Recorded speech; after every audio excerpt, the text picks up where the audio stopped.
শিক্ষার্থী বন্ধুরা, আজ আমরা সেমিস্টার 3 কমিউনিকেটিভ ইংলিশের তোমাদের যে রেমিডিয়াল গ্রামার রয়েছে সেখান থেকে আরও বেশ কিছু গুরুত্বপূর্ণ গ্রামাটিক্যাল রুলস বা গ্রামাটিক্যাল আইটেম নিয়ে আমরা আলোচনা করব, যেখান থেকে তোমরা তোমাদের যে 10 নম্বরের 10টি অবজেক্টিভ গ্রামাটিক্যাল আইটেম করতে হবে সেই প্রশ্ন তোমরা কমন পাবে।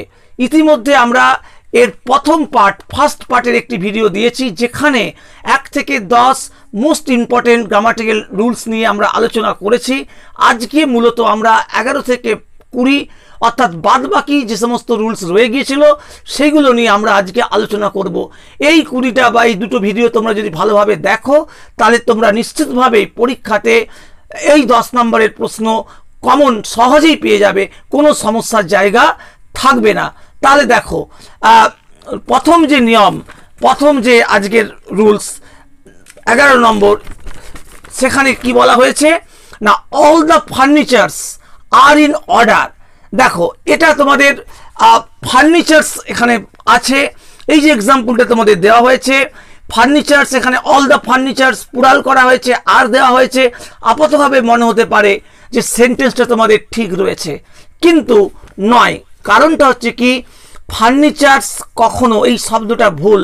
ফার্নিচারের প্লুরাল ফর্ম সিঙ্গুলার ফর্ম দুটোই কিন্তু ফার্নিচার, অর্থাৎ এখানে অল আছে বলে এস কিন্তু যোগ হবে নি, অলটার মাধ্যমে এখানে প্লুরালটা বোঝাবে অল দ্য ফার্নিচার, ফলে এখানে ফার্নিচারের এসটা বাদ চলে যাবে, খালি অল দ্য ফার্নিচার হবে।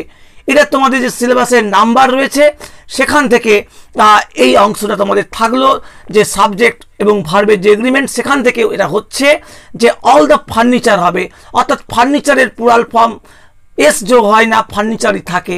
এরকম আরও বেশ কিছু শব্দ তোমাদের রয়েছে, সেগুলো তোমরা নিচু ক্লাসের গ্রামার বই থেকে একটু আধটু দেখে নেবে। এই ধরনের প্রশ্ন পরীক্ষাতে কমন আসবে। এবং পরের প্রশ্ন দেখো, এই যে আরেকটা বিষয় বলা আছে এখানে, যে ফার্নিচারের ক্ষেত্রে অনেক সময় দেখো এটা হচ্ছে আনকাউন্টেবল নাউন হিসাবে এখানে ব্যবহৃত হচ্ছে, ফলে এর কোনো প্লুরাল ফর্ম থাকছে না। যখন আমরা প্লুরাল করব তখন আমরা এই যে আগেরটাই বলেছিলাম অল দ্য ফার্নিচার, অথবা আমরা বলতে পারি পিসেস অফ ফার্নিচার, অথবা আইটেমস অফ ফার্নিচার, এভাবে আমরা এর প্লুরাল ফর্মটাকে ব্যবহার করে লিখব। Next number 12, he agreed with my proposal.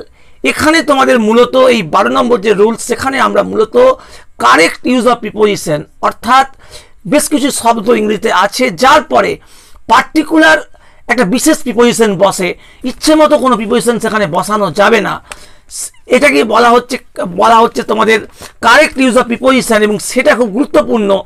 এবং এগুলো তোমাদেরকে যে কোনো গ্রামার বইতে তোমরা বেশ কিছু এক্সাম্পল, ইম্পর্টেন্ট এক্সাম্পল পেয়ে যাবে। আমরা এখানে 2-1টা এক্সাম্পল দিয়েছি। এই ধরনের প্রশ্ন তোমাদের একটা পরীক্ষাতে আসবে। দেখো, হি এগ্রিড উইথ আছে, এখানে কিন্তু আপাতভাবে মনে হবে যে ঠিকই আছে, সে আমার প্রস্তাবের সঙ্গে সহমত হলো, কিন্তু উইথ এখানে কিন্তু হবে না, এখানে এগ্রিড পরে টু বসবে। হি এগ্রিড টু মাই প্রপোজাল, তাহলে এখানে আমাদেরকে উইথ হবে না প্রিপোজিশন, এগ্রিডের পরে টু প্রিপোজিশনটা ব্যবহৃত হবে। এরকমভাবে এক্সট্রা আরও কয়েকটা এক্সাম্পল আমরা বলেছি। দেখো, হি ওয়াজ অ্যাকিউজড ফর থেফট, এখানে কিন্তু ভুল রয়েছে। কি ভুল রয়েছে? ওই একই রকম, ফর কিন্তু অ্যাকিউজডের পরে ফর বসবে না, যে সে চুরিতে অভিযুক্ত, হি ওয়াজ অ্যাকিউজড অফ থেফট, অর্থাৎ আপাতভাবে মনে হতে পারে সে চুরির জন্য অভিযুক্ত, ফর জন্যের জন্য, কিন্তু এখানে তা হবে না। অ্যাকিউজডের পরে তোমাকে অফটাই বসাতে হবে, অফ প্রিপোজিশনে তোমাকে বসাতে হবে। এইটা তোমাদের হচ্ছে অ্যাপ্রোপ্রিয়েট ইউজ অফ প্রিপোজিশন, খুব গুরুত্বপূর্ণ, এবং এটা তোমাদেরকে ওয়ার্ড ধরে ধরে মনে রাখতে হবে। এরকম বেশ কিছু ইম্পর্টেন্ট এক্সাম্পল তোমাদেরকে করে দিতে হবে, তাহলে তোমরা অনায়াসে এখান থেকে কমন প্রশ্ন পাবে। নেক্সট দেখো, he is not accustomed with sleeping during the day. এই অ্যাকস্টমের পরে এখানে উইথ কিন্তু বসবে না, এখানে তোমাদের কি বসাতে হবে না, অ্যাকস্টম টু। আরেকটা এক্সাম্পল দেওয়া হয়েছে, খুবই গুরুত্বপূর্ণ এক্সাম্পল, পরীক্ষায় আসার সম্ভাবনা খুব বেশি। The man died for cancer, যে আমরা লোকটি ক্যান্সারে মারা গেল, এখানে কিন্তু ফর হবে না, ডায়ের পরে সবসময় প্রিপোজিশন অফ বসবে। তাহলে এখানে অ্যাপ্রোপ্রিয়েট ইউজ অফ প্রিপোজিশন কি হবে, অফ, ডাই অফ। এটা পাস্ট টেন্সের জন্য ডায়েড অফ করতে হবে। তাহলে উত্তরটা হবে the man died of cancer. যে কোনো রোগী হোক আমরা ডায়েট অফ করব। তাহলে এটা খুব গুরুত্বপূর্ণ নিয়ম। এছাড়াও আরেকটা এক্সাম্পল আমরা বলেছি, অ্যাবস্টেন বাই স্মোকিং হবে না, বাই হবে না, অ্যাবস্টেনের পর হবে ফ্রম, যে ধূমপান থেকে বিরত থাকো। নেক্সট আরেকটা এক্সাম্পল বলা আছে, আই প্রেফার মিল্ক দ্যান টি। এখানে কিন্তু দ্যান হবে না, এখানে আমাদেরকে কম্পারেটিভ ডিগ্রি আছে কিন্তু দ্যান করা যাবে না। প্রেফারের পরে টু প্রিপোজিশন ব্যবহৃত হয়, ফলে আমাদের করতে হবে I prefer milk to tea. তাহলে এখানে আমরা এই কারেক্ট ইউজ অফ প্রিপোজিশনের বা অ্যাপ্রোপ্রিয়েট ইউজ অফ প্রিপোজিশনের মেন কয়েকটা এক্সাম্পল বলেছি, তোমাদেরকে আরও করতে হবে। Next question number 13, the job is rejecting by the applicant. দেখো এটা তোমাদের যে যার এক্সাম্পল সেটা হচ্ছে কিনা প্যাসিভ ভয়েস। এখানে তোমাদের যে ভুলটা রয়েছে, যে সেন্টেন্সটা প্যাসিভ ভয়েসে রয়েছে, যে জবটা অ্যাপ্লিকেন্টের দ্বারা রিজেক্ট হয়েছিল, এখানে আমাদের অ্যাক্টিভের কোনো জায়গা নেই, ফলে সেন্টেন্সটা যে ভুল যেটা হয়েছে তোমাদের, এটা প্যাসিভে আছে কিন্তু করা হয়েছে প্রেজেন্ট কন্টিনিউয়াসের ফর্মে, কিন্তু এভাবে হবে না, যেটা সিম্পল প্রেজেন্টের প্যাসিভ করতে হবে। দি জব ইজ রিজেক্টিং হবে না, আইএনজি বসে না প্যাসিভ ভয়েসে। প্যাসিভ ভয়েসের ক্ষেত্রে যে কোনো সময় সব প্যাসিভ ভয়েসের ক্ষেত্রে কি হবে, মূল ভার্বের পাস্ট পার্টিসিপল বা V3 ফর্ম বসবে। তাহলে এটা তোমাদেরকে প্যাসিভ ভয়েসের অ্যাক্টিভ থেকে প্যাসিভ ভয়েস করার নিয়ম তোমাদের যে সিলেবাসে দেওয়া হয়েছে, তোমাদেরকে এটা যে কোনো গ্রামার বই থেকে বা অন্য কোনোভাবে তোমাদেরকে কিন্তু প্যাসিভ ভয়েসের নিয়মগুলো ভালোভাবে জানতে হবে। এবং সেখানে একটা উল্লেখযোগ্য নিয়ম হচ্ছে কি, যে মূল ভার্ব সবসময় কি হয় না, পাস্ট পার্টিসিপল হয়, অর্থাৎ মূল ভার্বের V3 ফর্মটা বসে। সেই হিসাবে কি হবে, the job is rejected by the applicant, অর্থাৎ অ্যাপ্লিকেন্টের দ্বারা চাকরিটা মানে বাতিল করা হলো, রিজেক্ট করা হলো, তার job is rejected by the applicant. তাহলে এইটা আমাদেরকে মনে রাখতে হবে। এবং এই ধরনের ভুল আমাদের ভয়েস থেকে দেবে, একটা বা দুটো প্রশ্ন পড়বে।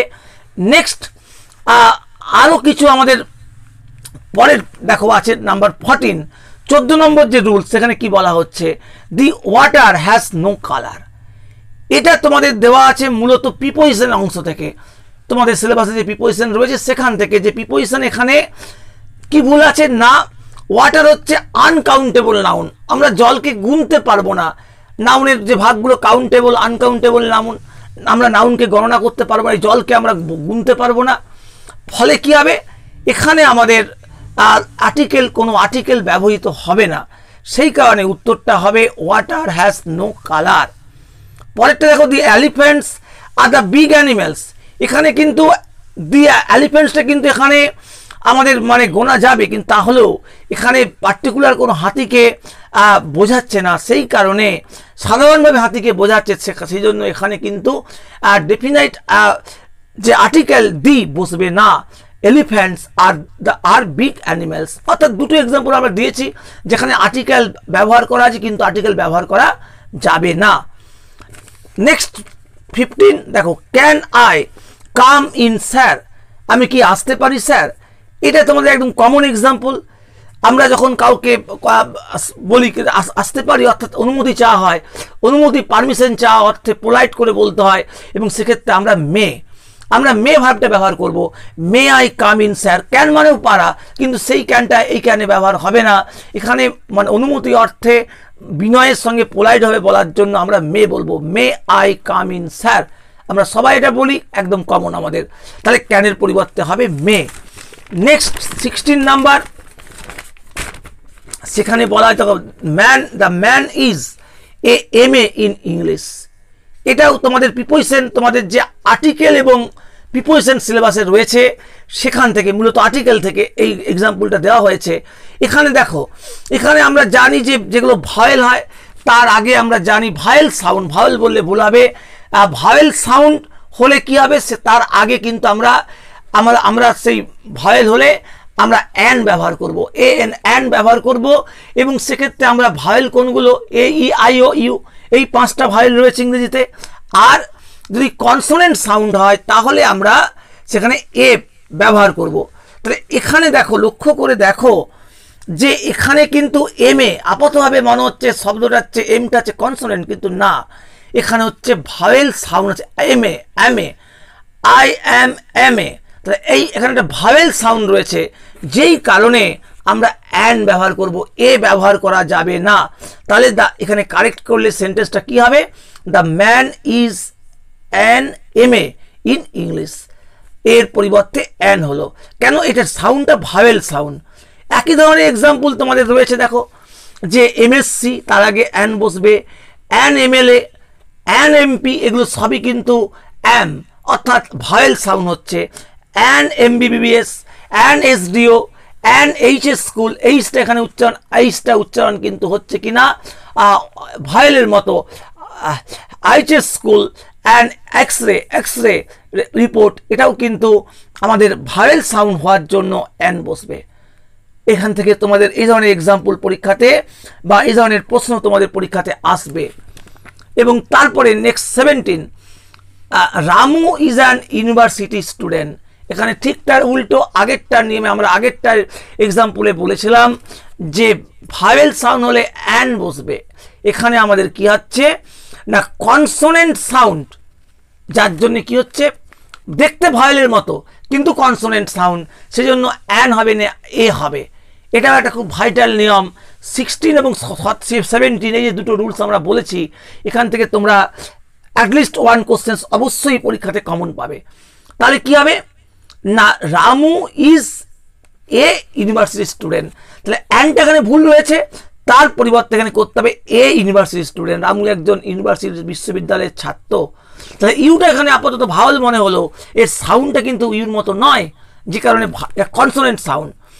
একইভাবে আমরা বলতে পারি যে a unit, a European, a U and a UN representative, a 1 rupee coin বা 1 rupee note, a 1 eyed man, a 1 sided opinion. অর্থাৎ এই সবগুলোর ক্ষেত্রে দেখো কোথাও ও আছে, কোথাও ই আছে, কোথাও ইউ আছে, এগুলো সবই ভাওয়েল, কিন্তু ভাওয়েল হলেও এর সাউন্ডটা কিন্তু ভাওয়েল সাউন্ড নয়, কনসোনেন্ট সাউন্ড, যে কারণে অ্যান না হয়ে এ বসবে।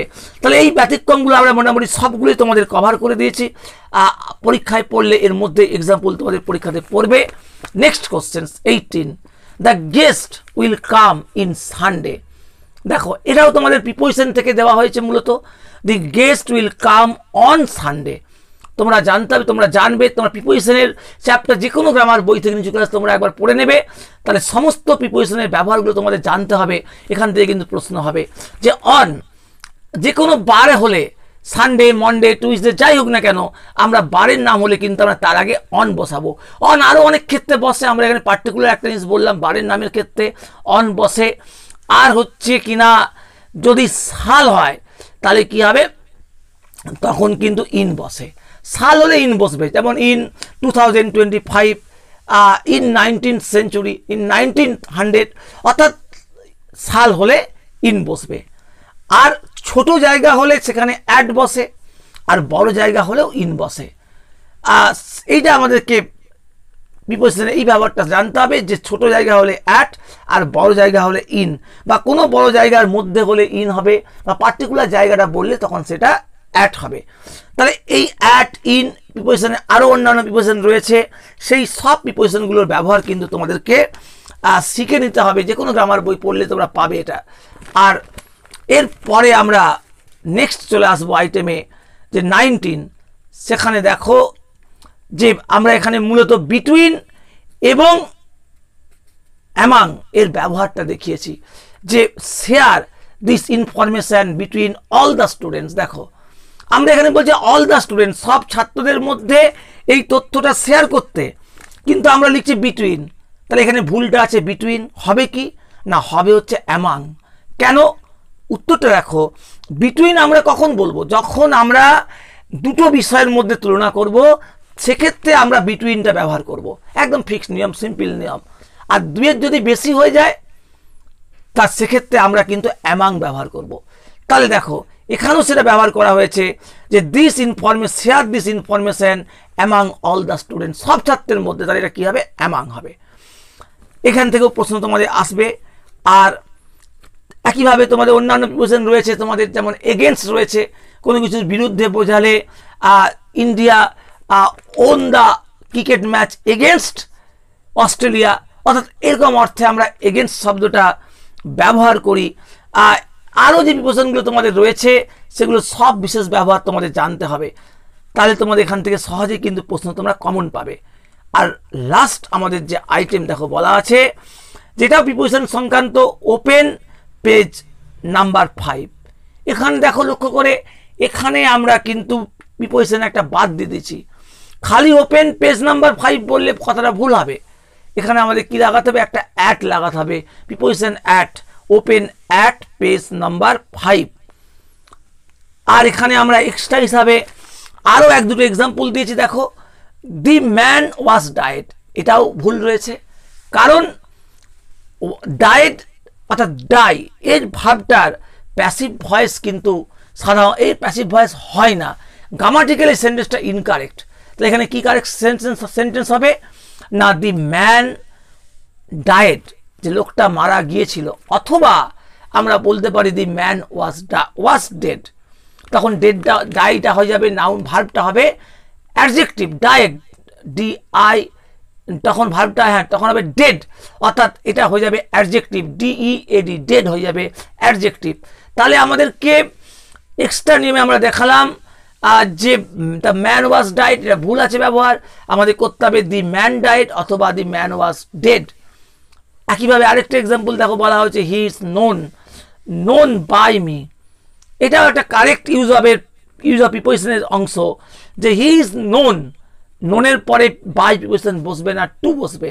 তাহলে কি হবে, হি ইজ নোন টু মি, যে বাই বসবে না, টু বসবে, হি ইজ নোন টু মি। তাহলে আমাদের যে তোমাদের রেমেডিয়াল গ্রামার ছিল সেখান থেকে আমরা চেষ্টা করলাম 20টা নিয়ম ইন ডিটেলস তোমাদের কাছে ডিসকাস করে দেওয়ার, যাতে তোমাদের এই ধরনের প্রশ্নগুলো পড়লে তোমরা অনায়াসেই উত্তর দিতে পারো। হয়তো আমি যেগুলো বললাম তোমাদেরকে, যে এক্সাম্পলগুলো দিলাম, সেগুলো থেকে সবসময় আসবে এমনটা নয়, কিন্তু তোমরা এই ধরনের এই গ্রামাটিক্যাল আইটেম থেকে কিন্তু পরীক্ষাতে প্রশ্নগুলো তোমাদের আসবে। তাহলে তোমাদের সকলের পরীক্ষা ভালো হোক। আজ তাহলে এ পর্যন্তই।